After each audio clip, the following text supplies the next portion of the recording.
प्रिय भाइयों और बहनों, हमारे जीवन में रोज दो आवाज़ें हमें बुलाती हैं। एक आवाज़ है बुद्धि की, जो जीवन और शांति की ओर बुलाती है, और दूसरी आवाज़ है मूर्खता की, जो विनाश और मृत्यु की ओर खींचती है।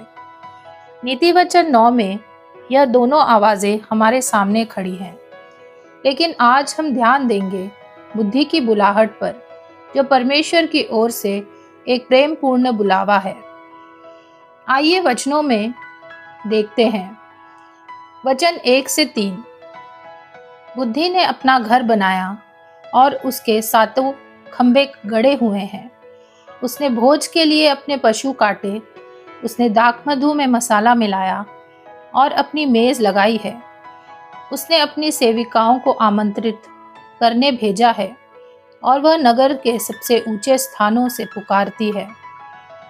इन वचनों में यहाँ बुद्धि को एक स्त्री के रूप में चित्रित किया गया है, जिसने अपना घर बनाया है और भोज तैयार किया है। 7 खंबे परफेक्शन का चिन्ह है। जैसे संसार की सृष्टि 7 दिनों में पूरी हुई, वैसे ही यह घर आत्मिक रूप से पूर्ण है।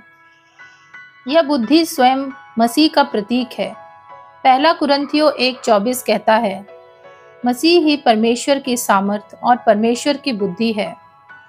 इसलिए यह घर मसीह का ही है, जो कि परमेश्वर का राज्य है। जो इसमें प्रवेश करता है उसे स्थिरता, सुरक्षा और आत्मिक घर मिलता है। तो क्या हमने अपने जीवन का घर बुद्धि पर बनाया है, या इस संसार की रेत पर खड़े हैं जो हर हवा से हिल जाता है? यह प्रश्न हर व्यक्ति को अपने आप से पूछना जरूरी है। देखते हैं वचन 4 से 6। जो कोई भोला है वह मुड़कर यहीं आए, और जो निर्बुद्धि है उससे वह कहती है, आओ मेरी रोटी खाओ और मेरे मसाला मिलाए हुए दाख मधु को पियो। मूर्खों का साथ छोड़ो और जीवित रहो, समझ के मार्ग में सीधे चलो। यहाँ बुद्धि सबको बुला रही है जो ना समझ है, अर्थात जो आत्मिक रूप से खाली हैं। यह निमंत्रण किसी एक वर्ग के लिए नहीं, हर व्यक्ति के लिए है।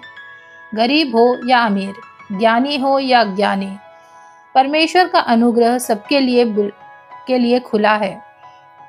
रोटी खा, दाखरस पी। यह हमें प्रभु भोज की याद दिलाता है, जहाँ यीशु ने अपना शरीर और लहू हमारे लिए दिया। यह बुलावा केवल भोजन का नहीं, बल्कि जीवन के सोत्र का बुलावा है। यहाँ बुद्धि मसीह है और उसका भोज उद्धार है। जो उसमें भाग लेता है उसे नया जीवन मिलता है। आगे देखते हैं वचन 7 से 12। जो ठट्ठा करने वाले को शिक्षा देता है अपमानित होता है, और जो दुष्ट जन को डांटता है वह कलंकित होता है।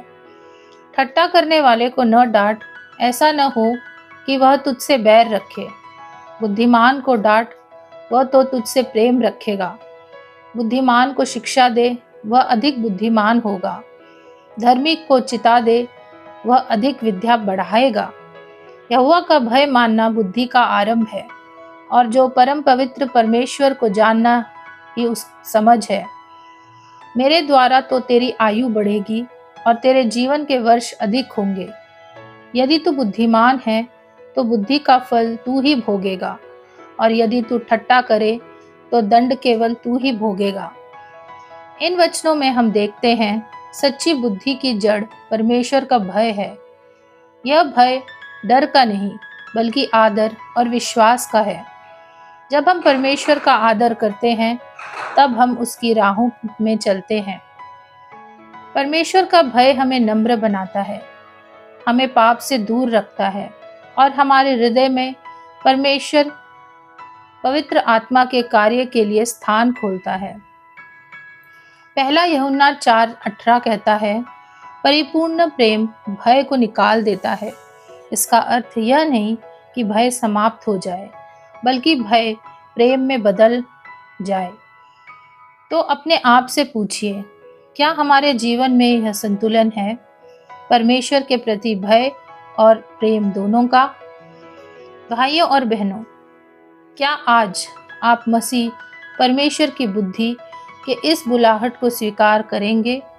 क्या आप कहेंगे, प्रभु, मैं तेरे घर में रहना चाहता हूँ, जहाँ सच्ची बुद्धि, सच्चा आनंद और सच्चा जीवन है? क्योंकि वचन 12 कहता है, यदि तू बुद्धिमान है तो बुद्धि का फल तू ही भोगेगा, और यदि तू ठट्ठा करे तो दंड केवल तू ही भोगेगा।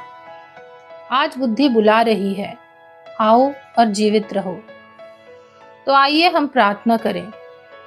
हे स्वर्गीय पिता, हम तेरा धन्यवाद करते हैं कि तूने अपनी बुद्धि अपने पुत्र यीशु मसीह के द्वारा हमें जीवन की बुलाहट दी। हमें सहायता दे कि हम मूर्खता को छोड़कर तेरी बुद्धि में चलें। हमारा हृदय तेरे भय से भर दे, ताकि हम तेरी इच्छा में स्थिर रहें।